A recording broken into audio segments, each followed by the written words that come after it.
Preview. Preview.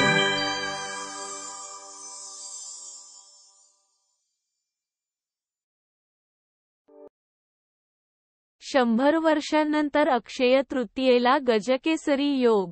अक्षय तृतीयेच्या दिवशी ही कामे नक्कीच करा. श्री स्वामी समर्थ. अक्षय तृतीया महापर्व या दिवशी मंगलकार्य मुहूर्त न बघता देखील करता येतात. कारण हा दिवस शुभ असल्याचे मानले गेले आहे. अक्षय तृतीयाच्या दिवशी केलेले दान नष्ट होत नाही आणि त्याचे फळ अनेक जन्मापर्यंत मिळत राहतं. अक्षय तृतीयेला सकाळी लवकर उठून आंघोळ करून घरातील मंदिरात विष्णू आणि लक्ष्मीची पूजा करावी. सर्वप्रथम गणेशाची पूजा करावी.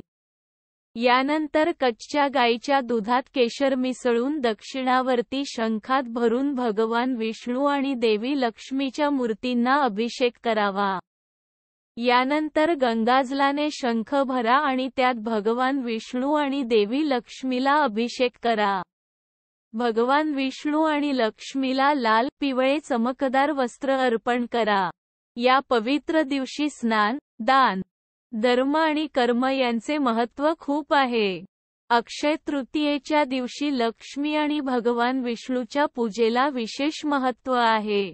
असे मानले जाते की या दिवशी काही गोष्टी केल्याने देवी लक्ष्मीची विशेष कृपा प्राप्त होते. तर आज आपण जाणून घेऊया की असे कोणते काम आहे जे या दिवशी केले जाऊ शकतात. 1.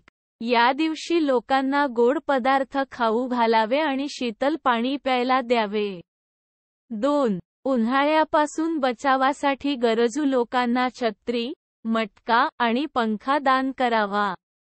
3. मंदिरात किंवा सार्वजनिक स्थळी प्याऊ किंवा वॉटर कूलर लावण्याची व्यवस्था बघावी. भंडारा करून गोडाचे जेवण द्यावे, याने अनंत पुण्य लाभतं. 4. अक्षय तृतीयाच्या दिवशी प्रभू विष्णूंची देवी लक्ष्मीसह पूजा करावी. 5. अक्षय तृतीयेला प्रभू विष्णूंना पिवळं फूल अर्पित करावे आणि पिवळे वस्त्र धारण करून तुपाचे 9 दिवे लावून पूजा करावी. 6. श्री विष्णू सहस्त्रनाम पाठ आणि श्री सूक्त पाठ केल्याने जीवनात धन, यश, पद आणि प्रतिष्ठा प्राप्ती होते. 7.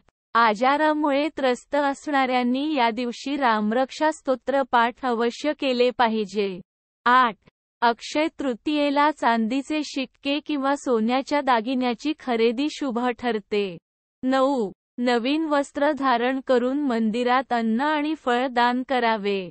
10. रुग्णालयात गोड पदार्थ, पाणी आणि फळ वितरित केल्याने अनंत पुण्य प्राप्ती होते. 11. या दिवशी आपल्या मित्रांना किंवा विद्वान लोकांना धार्मिक पुस्तक दान केल्याने देवगुरु बृहस्पती प्रसन्न होतात. 12. विद्यार्थ्यांनी या दिवशी कठीण परिश्रम करण्याची प्रतिज्ञा केली पाहिजे. विद्यार्थ्यांनी देवासमोर संकल्प घ्यायला हवा. तसेच आईवडील आणि गुरूंचा आशीर्वाद घ्यायला हवा. कारण या दिवशी मोठ्यांचा आशीर्वाद अनंत फळदायी ठरतो. 13. या दिवशी कोणतेही शुभ कार्य प्रारंभ करता येईल. वाहन खरेदी करू शकता. किंवा घरात मंगलकार्य करण्यासाठी मुहूर्त बघण्याची गरज नाही. 14. आहारात सातूचे सेवन करावे. या दिवशी सातू सेवनाचे अत्यंत महत्त्व आहे. 15. मंदिरात पाण्याचे पात्र आणि पूजा थाळ, घंटा व इतर पूजेचं सामान दान करावे.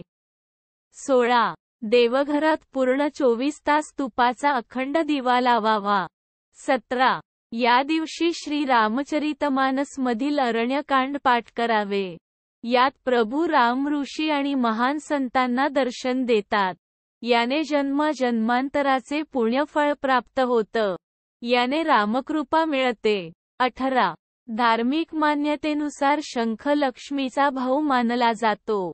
अशा स्थितीत शक्य असल्यास अक्षय तृतीयेच्या दिवशी शंख खरेदी करून घरी आणा असे मानले जाते की या उपायाने घरातील नकारात्मक ऊर्जा निघून जाते.